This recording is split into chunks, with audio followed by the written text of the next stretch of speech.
wait so long for it to last neo-Nazi? I didn't wait long. I didn't wait long.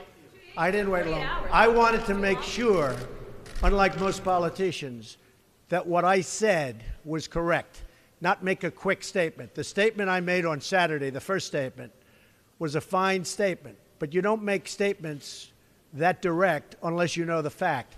It takes a little while to get the facts. You still don't know the facts. And it's a very, very important process to me. And it's a very important statement. So I don't want to go quickly and just make a statement for the sake of making a political statement. I want to know the facts. If you go back to my, in fact, I brought it. Who did you bring, Mr. President? As I said on, remember this, Saturday, we condemn in the strongest possible terms this egregious display of hatred, bigotry, and violence. It has no place in America. And then I went on from there. Now, here's the thing. As to, excuse me, take it nice and easy. Here's the thing. When I make a statement, I like to be correct. I want the facts. This event just happened. In fact, a lot of the event didn't even happen yet as we were speaking. This event just happened. Before I make a statement, I need the facts. So I don't want to rush into a statement. So making the statement when I made it was excellent. In fact, the young woman, who I hear is a fantastic young woman, and it was on NBC, her mother wrote me and said, through, I guess, Twitter, social media, the nicest things, and I very much appreciated that. I hear she was a fine, really actually an incredible young woman, but her mother on Twitter thanked me for what I said. And honestly, if the press were not fake, and if it was honest, the press would have said what I said was very nice. But unlike you and unlike the media, before I make a statement, I like to know the facts. They don't. Listen, how about a couple of infrastructure questions? Was that terrorism? Say it, what? CEO of Walmart said you missed a critical opportunity to help bring the country together. Did you? Not at all. I think the country, look, you take a look. I've created over 1 million jobs since I'm president. The country is booming. The stock market is setting records. We have the highest employment numbers we've ever had in the history of our country. We're doing record business. We have the highest levels of enthusiasm. So the head of Walmart, who I know, who's a very nice guy, was making a political statement. I mean, ask him how he's doing. I do it the same way, and you know why? Because I want to make sure, when I make a statement, that the statement is correct. And there was no way of making a correct statement that early. I had to see the facts, unlike a lot of reporters. I didn't know David Duke was there. I wanted to see the facts. And the facts, as they started coming out, were very well stated. In fact, everybody said his statement was beautiful. If he would have made it sooner, that would have been good. I couldn't have made it sooner because I didn't know all of the facts. Frankly, people still don't know all of the facts. It was very important, excuse me. It was very important to me to get the facts out, and correctly, because if I would have made a fast statement, and the first statement was made without knowing much other than what we were seeing. The second statement was made after, with knowledge, with great knowledge. There's still things, there's still things that people don't know. I want to make a statement with knowledge. I wanted to know the facts. Okay. Two questions. Was this terrorism? And can you tell us how you're feeling about your chief strategist? Well, I think the driver of the car is a disgrace to himself, his family, and this country. And that is, you can call it terrorism. You can call it murder. You can call it whatever you want. I would just call it as the fastest one to come up with a good verdict. That's what I'd call it. Because there is a question. Is it murder? Is it terrorism? And then you get into legal semantics. The driver of the car is a murderer. And what he did was a horrible, horrible, inexcusable thing. Can you tell us how you're feeling about your chief strategist, Mr. Bannon? Can you talk about that? I would echo Maggie's question. Steve Bannon is... I never spoke to Mr. Bannon about it. Can you tell us broadly what your... Do you still have confidence in Steve? Well, we'll see. Look. I like Mr. Bannon. He's a friend of mine. But Mr. Bannon came on very late. You know that. I went through 17 senators, governors, and I won all the primaries. Mr. Bannon came on very much later than that. And I like him. He's a good man. He is not a racist. I can tell you that. He's a good person. He actually gets a very unfair press in that regard. But we'll see what happens with Mr. Bannon. But he's a good person, and I think the press treats him, frankly, very unfairly. Do you have confidence that Senator McCain has called on you to defend your National Security Advisor, H.R. McMaster, against some of these attacks? I did it the last time. And he called on it again, linking this Senator McCain? To the alt-right. And Senator McCain, you mean the one who voted against Obamacare? And he said Who is Senator? You mean Senator McCain who voted against us getting good health care? McCain said that the alt-right is behind these attacks, and he linked that same group to those who perpetrated the attack in Charlottesville. Well, I don't know. I can't tell you. I'm sure Senator McCain must know what he's talking about. But when you say the alt-right, define alt-right to me. You define it. Go ahead. Well, I'm saying, as define it for me. Come on, let's go. Define Senator it for me. McCain defined them as the same group. Okay, what about the alt-left that came charging at him? Excuse me. What about the alt-left that came charging at the, as you say, the alt-right? Do they have any semblance of guilt? This is Senator McCain's statement. Let me ask you this. What about the fact that they came charging with clubs in their hands, swinging clubs?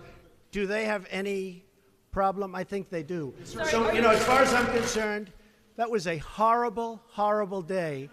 Wait a minute. I'm not finished. I'm not finished, fake news. That was a horrible day. I will tell you something. I watched those very closely, much more closely than you people watched it.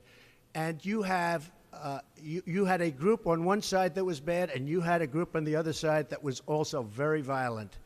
And nobody wants to say that, but I'll say it right now. You had a group on the other side that came charging in without a permit, and they were very, very violent.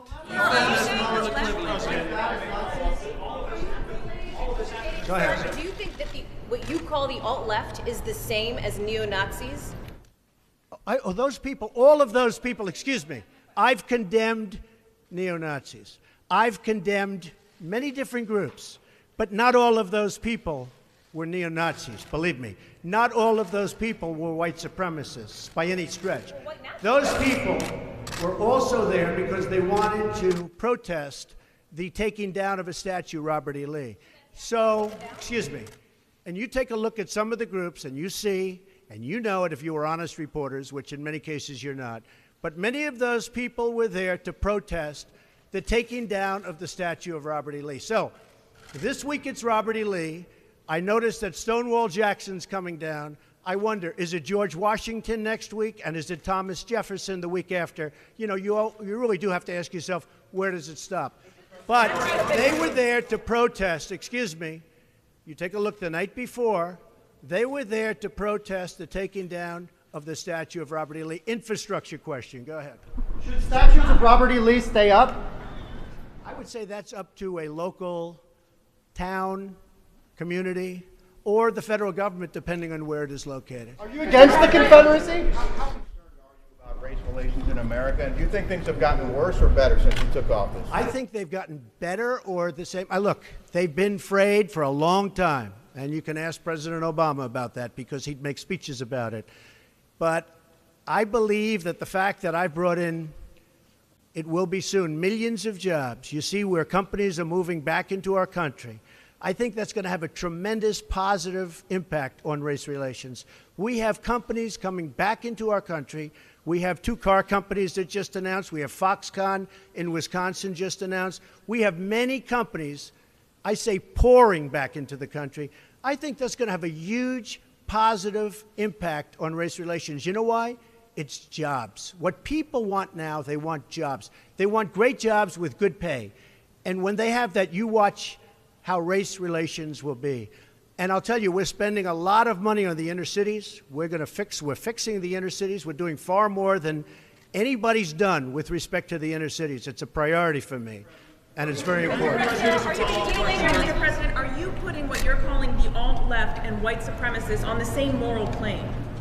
I'm not putting anybody on a moral plane. What I'm saying is this. You had a group on one side and you had a group on the other, and they came at each other with clubs, and it was vicious, and it was horrible, and it was a horrible thing to watch. But there is another side. There was a group on this side, you can call them the left, you've just called them the left, that came violently attacking the other group. So you can say what you want, but that's the way it is. On both sides, sir. You said there was hatred, there was violence on both sides. Well, I do think there's blame. Yes, I think there's blame on both sides. You look at both sides. I think there's blame on both sides, and I have no doubt about it, and you don't have any doubt about it either. And if you reported it accurately, you would say. Kill the person. Heather hired Charlottesville. They showed up in Charlottesville to protest. Excuse me, they didn't put themselves down as the owner. And you had some very bad people in that group. But you also had people that were very fine people on both sides. You had people in that group, excuse me, I saw the same pictures as you did.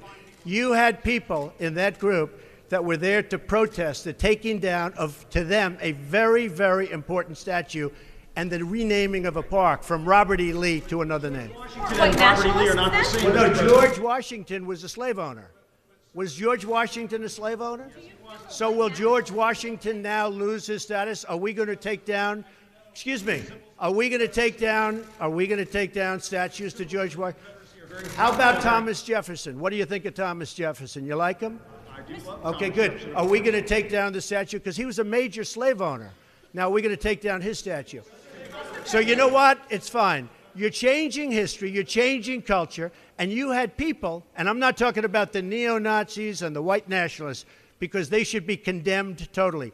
But you had many people in that group other than neo-Nazis and white nationalists, okay?